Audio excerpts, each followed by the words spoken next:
Greetings, citizens, and welcome to Political Viewpoint.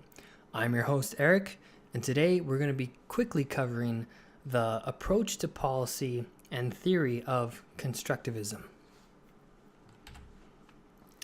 So, to introduce it, in the 1980s, if you remember from the neorealism and neoliberalism courses, the 1980s were dominated by theories of materialism and individualism, mainly neoliberalism, because they were trying to respond to the 1977 neo-realist school of thought that had come out with Kenneth Waltz. However, at the end of the Cold War, there was a new intellectual space that could open up because the bipolarity that existed in the realm of the Cold War was now overnight quickly dismissed. And as well as some of the neoliberal school of thought on large international institutions was also somewhat brought into question again with the end of the Cold War. NATO, it was irrelevant, the UN, things of this nature, right? So scholars at this period of time began to use more critical and borrowed a lot of theories that came from what is now the field of study of sociology. So a lot of sociological theories were used to examine effects of normative structure and especially identity during this period of time. Now, normative structure, if you remember from the first video on core concepts that govern state behavior, normative structure just means actual policies and how things work normatively. Okay? And the identity pillar in particular in regards to that. Okay, so constructivism as a whole. So constructivism concerns itself with human consciousness.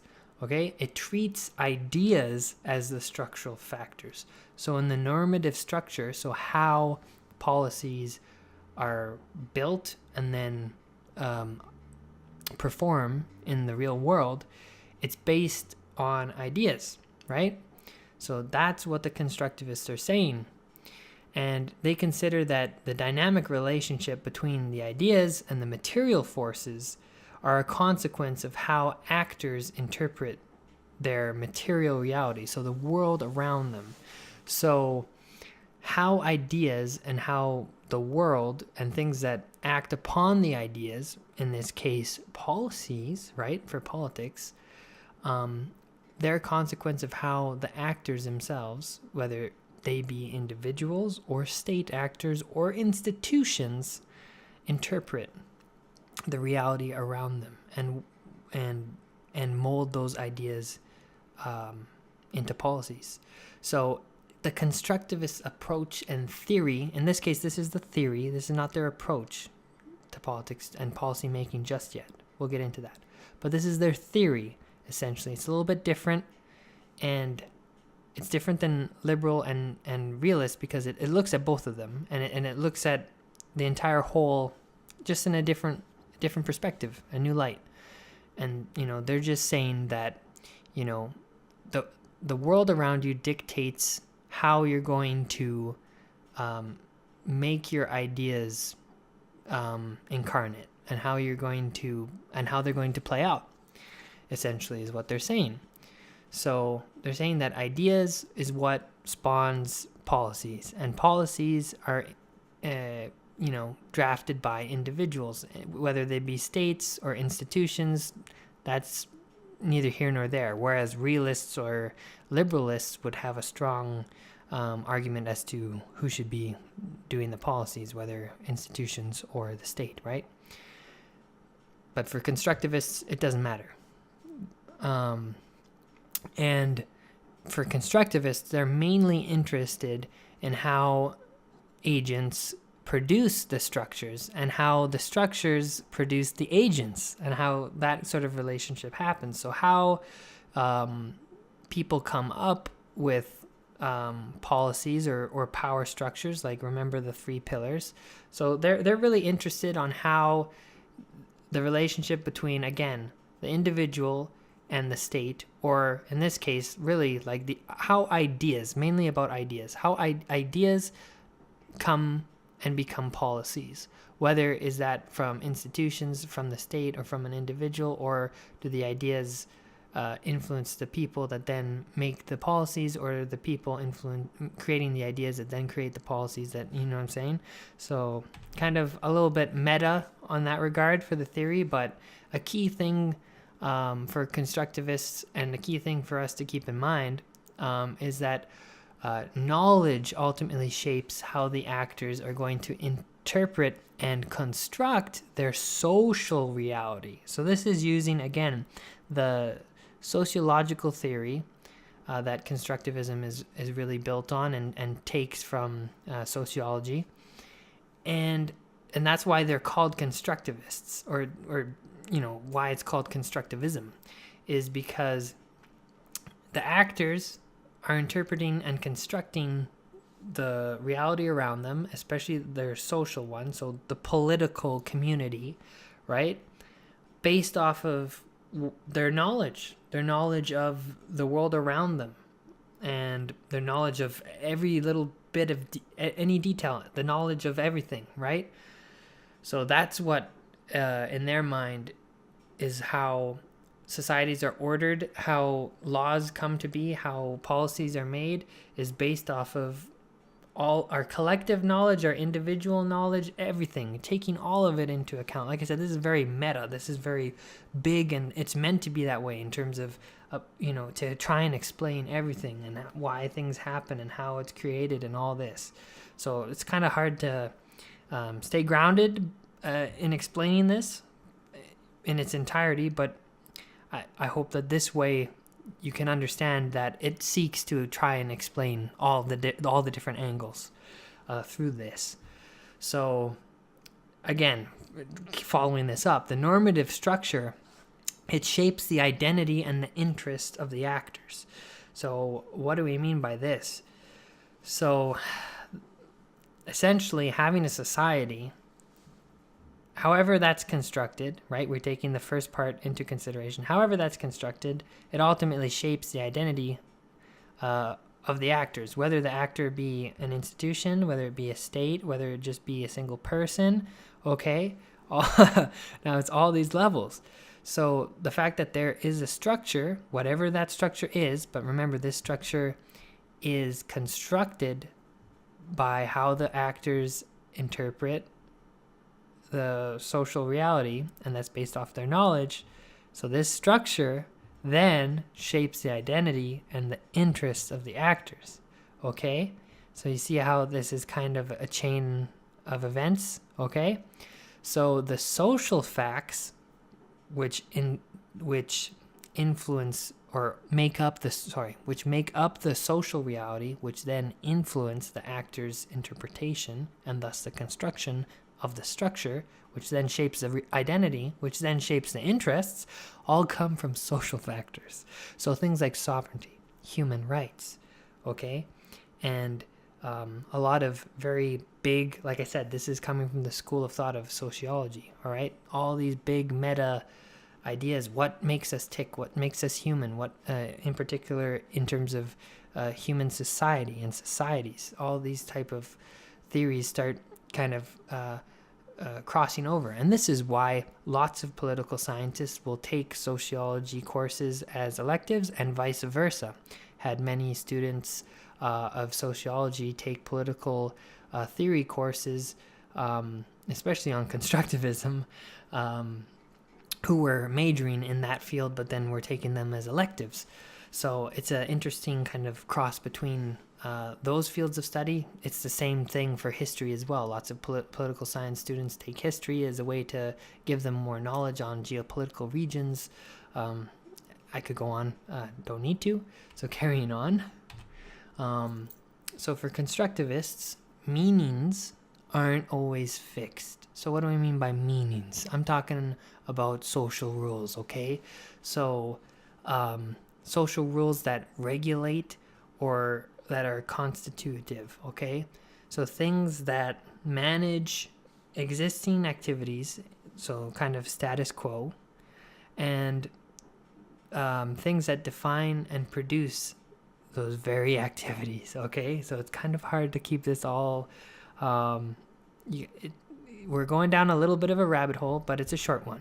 So constructivism is a big shotgun theory, but it's just a lot of cause and effect but it's a humongous chain of it that goes down all levels, because it's looking to address those three pillars that govern state behavior: dominance, reciprocity, identity, but especially on identity. And you have to remember how those arrows worked. If you refer to that chart, it's coming from everything on the outside inward. So that's why you can maybe try and understand why this approach to policymaking and this theory is so, in a sense, scatterbrained at times, because it's taking everything into account and coming up with one solid approach or theory of things. So anyways, the meanings in terms of in society and in the structure and policy making, it's not fixed, right? It's always changing. Why? Because the social rules and the society is always changing, always evolving. So the social rules that manage existing activities, whether that be going out with your friends to the bar, right? In your country, in your city, in your province, there's certain social rules that regulate that activity. What is acceptable behavior? What is not? And then that is also translated up the structure into laws that govern drinking and driving law, things like this, right? And that's where the constitutive social rules come into place, right? That's what define and produce these activities in the first place. That after work hours, that you're able to go and do, whatever you want socially, blah, blah, blah. So what constructivism tries to do is denaturalize what is taken for granted. So what do I mean by this? It tries to explain and give reasons for things that we take for granted that we don't even think of, right? Like these big meta items that I've been talking about social rules, about normative structure, social facts, right? Constructing, social reality, all these big concepts, right? That's an intuitive part of constructivism, is because it's making it not, this is just something that we do as humans. No, this is something that we've constructed in our minds and constructed in the world around us, that we've consciously done. And we need to be able to explain how we've consciously done this, and why we continue to consciously do this, and how we consciously do this, and how we can consciously do this and create this stuff, when we want to.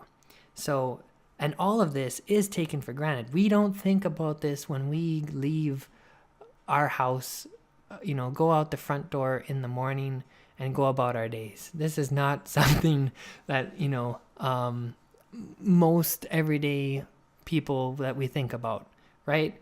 But for constructivists, this is something that is extremely important when they're coming up with policies, and when they are thinking about the world at large or their everyday life. So that's why constructivists ask questions about the origins of what is accepted. Where does this come from? Why is this an accepted form of behavior and this not? And then they go and they consider alternative pathways to those options. So I know it seems on the surface to be really it's very alternative thinking. But the reason why the reason why it came about is because, the argument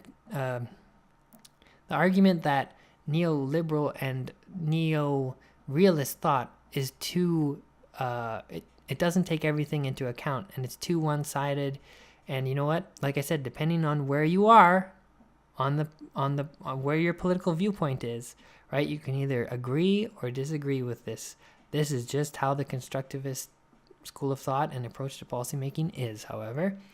So it's a way of asking, where did this idea come from, or where did this approach come from, and are there alternatives that are not, in this case, right, and for political science and policymaking, that isn't realist, that isn't, neoliberal?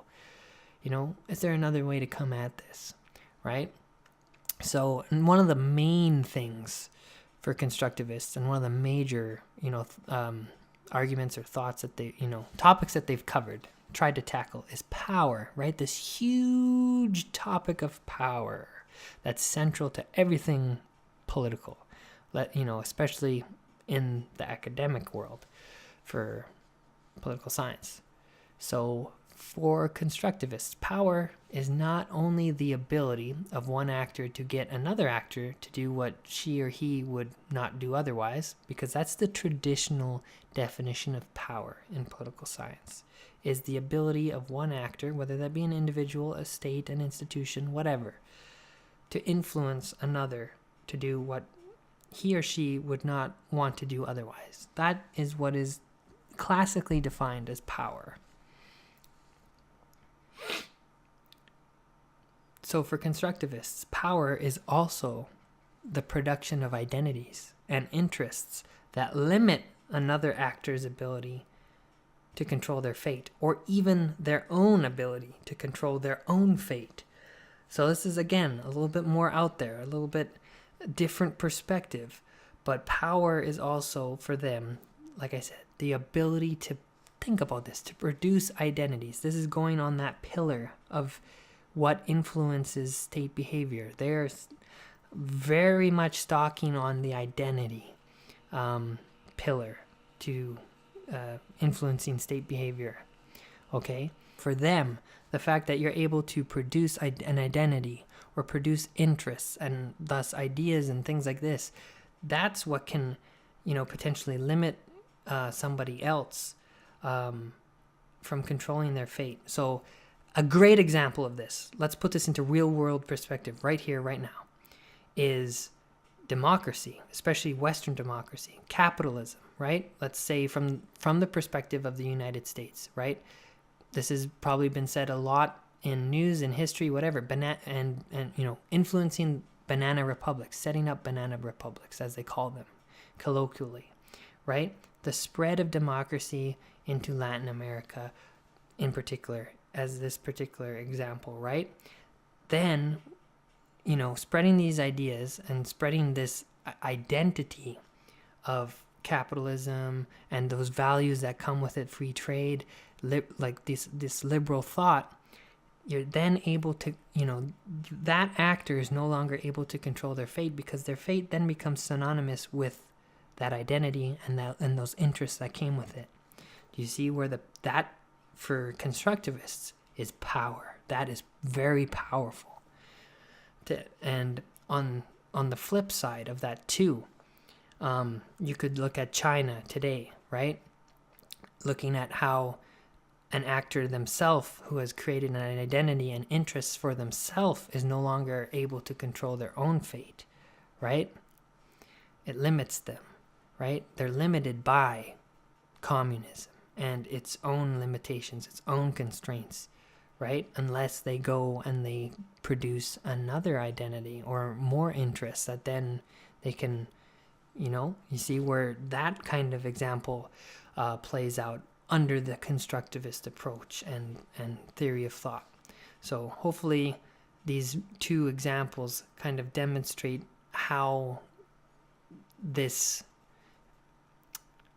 constructivist theory and outlook of power makes sense, or how it is understood or explained to be. So, constructivism and global change. So, constructivism tries to investigate global change and transformation on the social level, but especially when it comes to ideas and to policies. It's all wrapped up into this. It's all wrapped up, everything. Because remember, constructivism looks and tries to look at everything, right? Especially it's heavily influenced from the sociological theories, right? So it's not like realism that concerns itself mainly with high politics and neoliberalism with low politics. Like constructivism is trying to bring everything into it. So for constructivism, diffusion is an important theory that they take into regard when looking at the international system and politics in general, right? So it's looking at the institutional adaptation and the life cycle of norms, okay? Norms and values. So a norm is something that is considered normal or standard within society, and that they're typically formed up of a few values in there. So institutional adaptation, right? Why are some norms adopted when others are not? That's kind of what constructivists try to look at. This kind of the superiority of the model of a certain cycle of norms that get adopted into the political realm. Like why do some policies become really popular and really effective in certain geographical regions, social economic levels?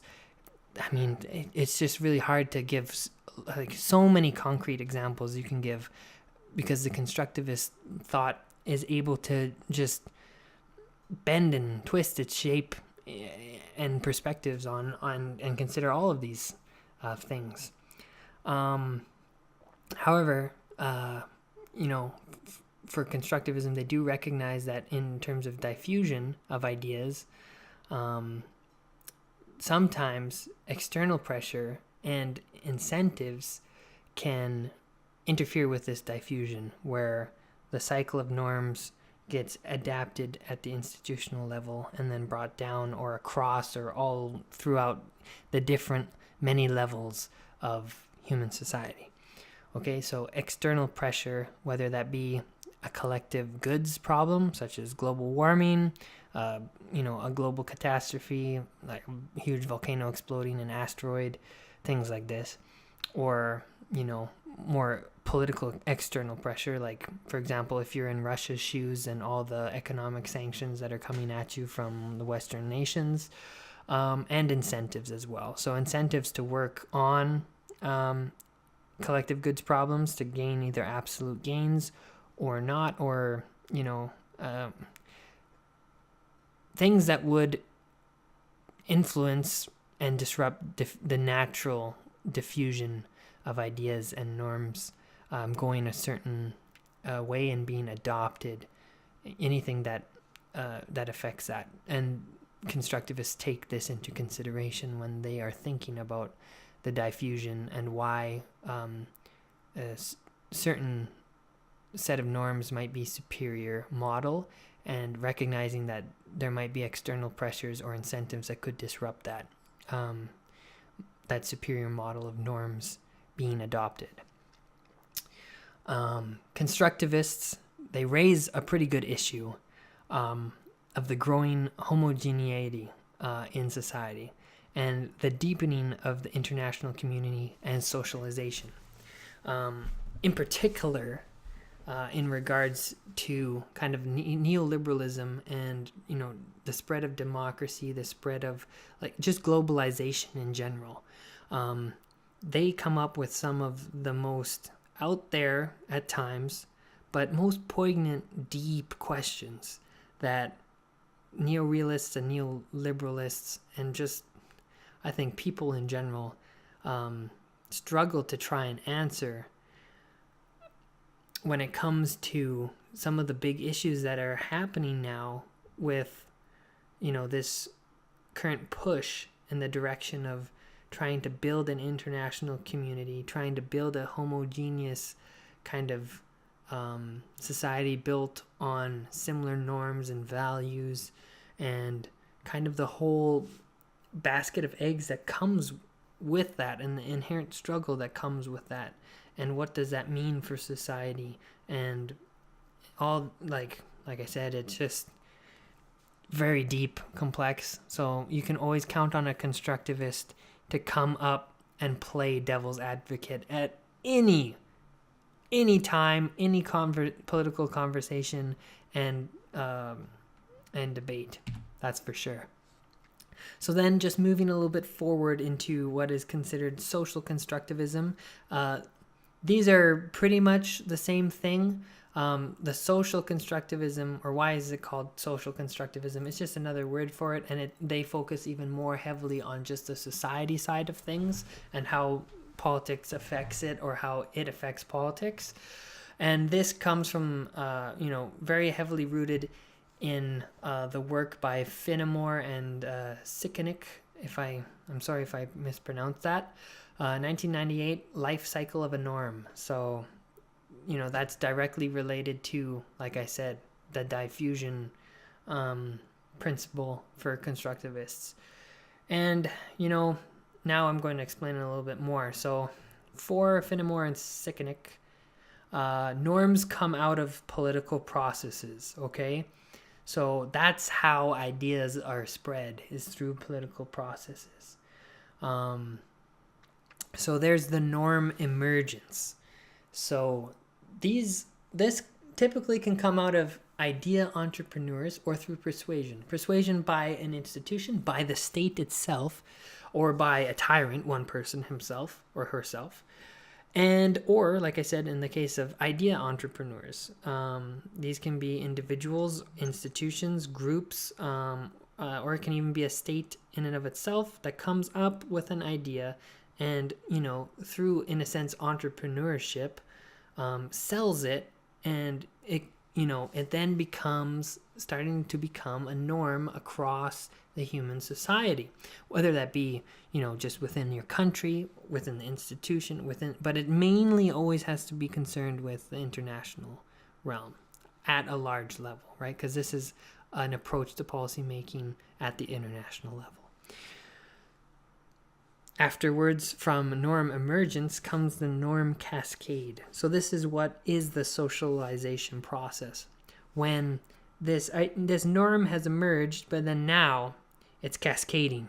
So this is after the entrepreneurs have done and have become successful, or the persuasion has, been enacted by the institution, the tyrant, the state, whatever, right? That's where this idea of power, remember, comes from for constructivists.